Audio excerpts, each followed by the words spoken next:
The contract was already signed when I saw the headline on the flyer. Celebrating love, anniversary and wedding celebration. Anniversary, not mine, hers.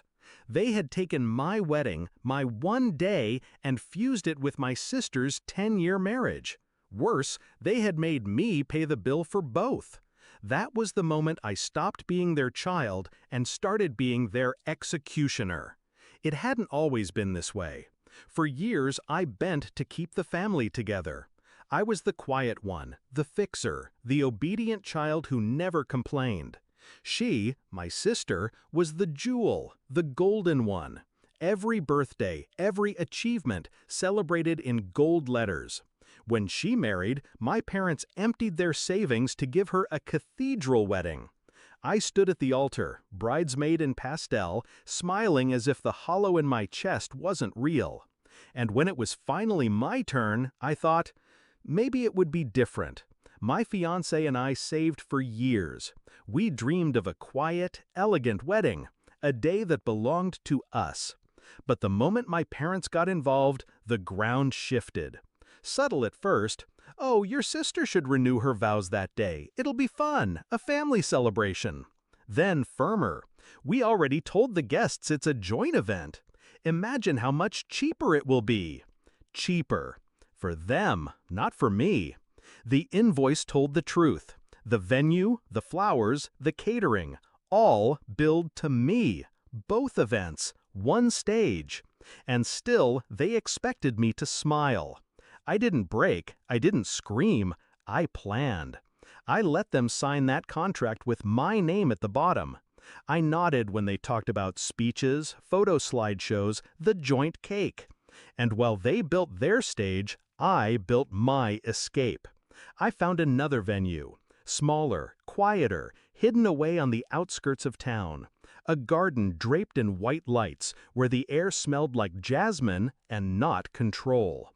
I booked it, paid in full, swore the staff to secrecy. Invites went out quietly, hand-delivered.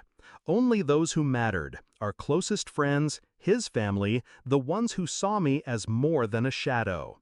The ceremony was set for noon, hours before my parents' spectacle.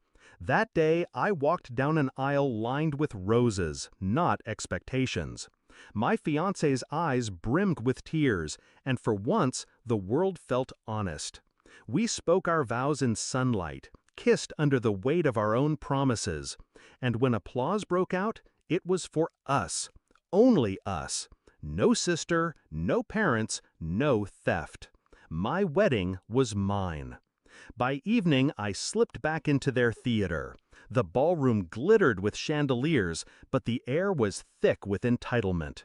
My parents smiled wide, waiting for me to take my place on stage, to stand beside my sister as if her anniversary mattered as much as my vows. I didn't. I stood in the crowd, champagne in hand, and watched.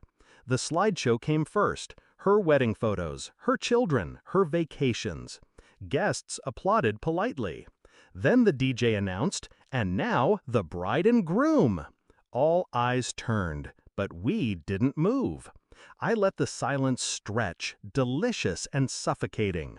Guests glanced at each other, whispers crawling like vines through the room.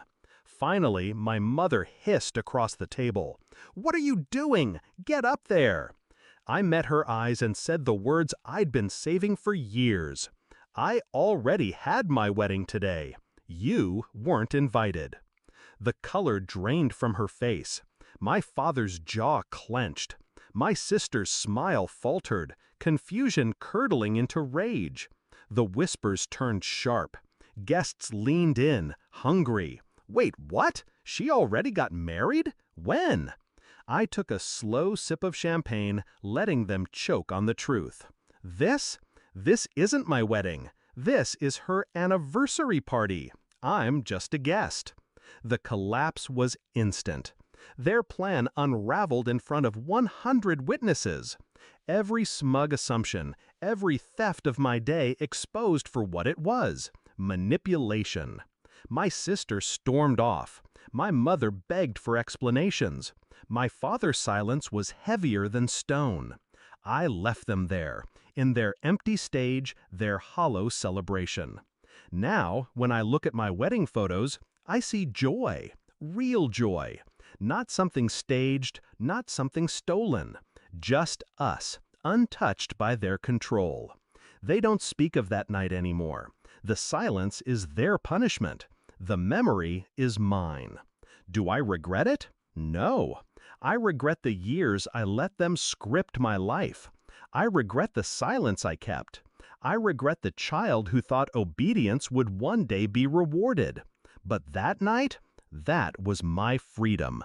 Because I married the man I love and left them to marry their shame.